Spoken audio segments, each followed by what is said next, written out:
There is more money in fear than love. There is more money in fear than love.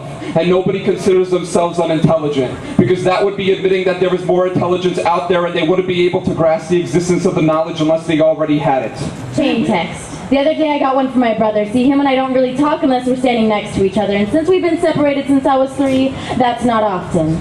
We are the Titanic on a collision course with the Bilderberg. We are the outcome of millions of years of evolution. We are the gravity of 60 trillion cells being held together without touching. We have learned how to love. We have learned how to meditate. We spent millions of years evolving into these creatures of compassion, joy, peace, hearts, minds, organs, blood flowing, breathing. Yes, the beautiful creatures we are.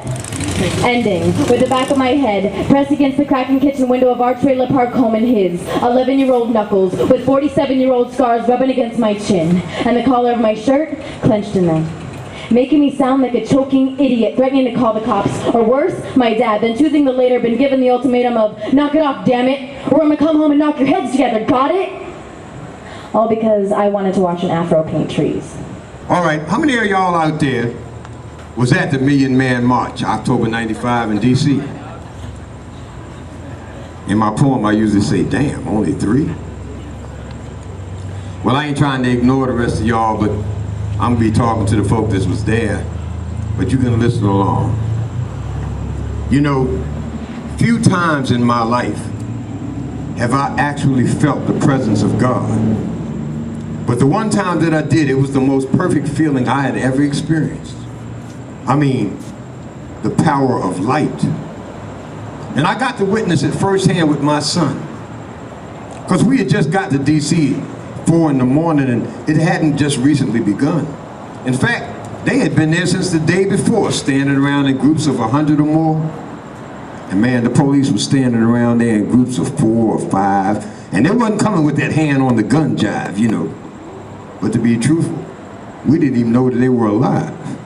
Trying to keep to myself for daily meditation and taking vitamins for my health. I'm trying to stay in the game and play the cards that was dealt instead of getting a deal and being stuck on a shelf. And for the record, I never said I didn't want wealth, cause with a little bread, there's a lot of people I can help. But until then, I'm gonna stay off the map, practicing my craft and living this own path. Cause brick by brick and stone by stone, off the beaten path, I built a road of my own. So step by step and day by day, one block at a time, that's what I laid.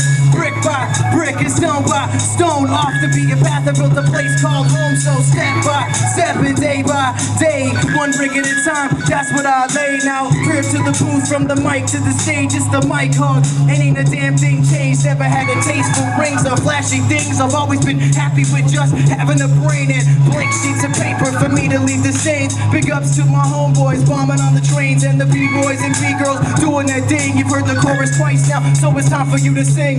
Brick by brick and stone by stone, off the beaten path, I built a road of my own. So step by step and day by day, one block at a time, that's what I laid.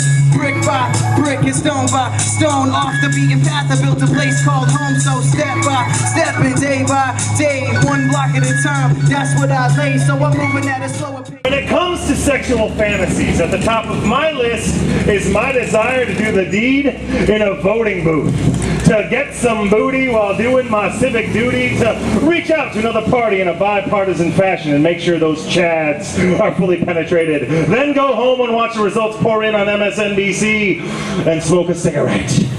I want to put the literal to the figurative in the screwing going on during the Electoral Act, because I figure if it's gonna happen, I might as well enjoy it. But who do I nominate to be my undersecretary getting down? Who do I cast my vote for to be congressional representative of district? Oh yeah, oh yeah, oh yeah. The problem with performance poetry is we don't listen to punctuation anymore. Let our lips lock like brake pads on rotors, stopping time and preventing an accident indent. The first time I saw you, I knew I wanted to lip wrestle. No holds barred and biting permitted. Like Vietnam vets fighting in taverns, sloppy, rushed, and uncoordinated. Wet with sweat beads glistening like lit cigs and broken beer bottle glass shattered on pool hall floors until we are exhausted and in need of water. Period. You see, in my country, America, we're not like the Erotopian Union with their multiple partner method of government. No, we recognize the sanctity of the two-party system because, like sex, politics is natural, politics is fun, politics is best when it's one-on-one. Never giving clear enemies. Never told exactly what our mission was. Only told to fight, so we learned how to scrap. In backyards and on playgrounds. In cubicles in the boardroom. In trailer parks and courtrooms. We learned how to fight against injustice. And this nation is a war zone. We are soldiers. These days, all the Democrats want to do is save Social Security and stop wars and amend subsection 2 and paragraph 6 in HR Bill 179, which are pro-8 ethanol subsidies of the cost of living. I'm an American, goddammit. I believe in freedom, democracy, and hot fucking. And Forced to work for 75 cents for every dollar that men make, which leaves our female comrades to struggle for food and ammunition as they fight on the front lines. And these school systems are war zones. We fight with fractured pencils and torn textbooks. We understand one rule. The lower the property value is, The lower the graduation rate becomes. And these streets are war zones. we sleep in bathtubs to avoid stray bullets. Our communities crumble beneath the power structures of secular warfare. When the last 20 years, American gang culture has claimed over 20,000 lives. Twice as many as the combined amount of casualties in the Revolutionary War and both wars in Iraq. we have the party that really knows how to poll the electorate is too busy trying to pass laws. If only me and Governor Spitzer are going to show the flag for the party of double up, then I might as well burn my passport and head up on north to Canada for some free health care and a government-subsidized blowjob, because it doesn't look like I'm going to get any action out of my political committees down here at... Oh wait, I forgot.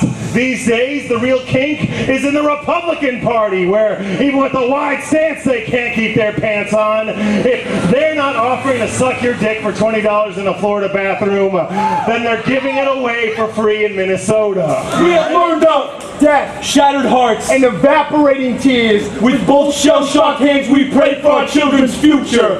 We fear the term calculated loss, a military term used to predict the number of soldiers expected to die in battle. Seeing my world, searching for social change, searching for a pupil to just change the world. Our pages of life become thicker with red ink. It's sick to think of such thoughts, and I can't picture getting caught up in this dirty game. Dark eyes, they covered in our hands, and I hold my braille and cane. Praying for the seas with white eyes, hoping insanity would unlock beauty and help me paint laughter and sunshine.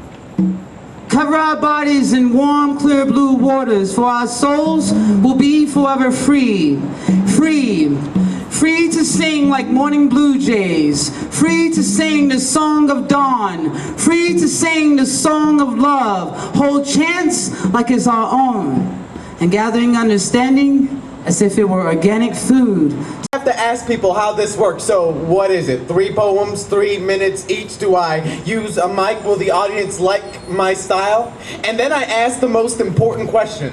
What the fuck do I wear? Will the audience stare? Will the competition gloat if I come up here in a matching coat and tie, looking like I'm ready to slam?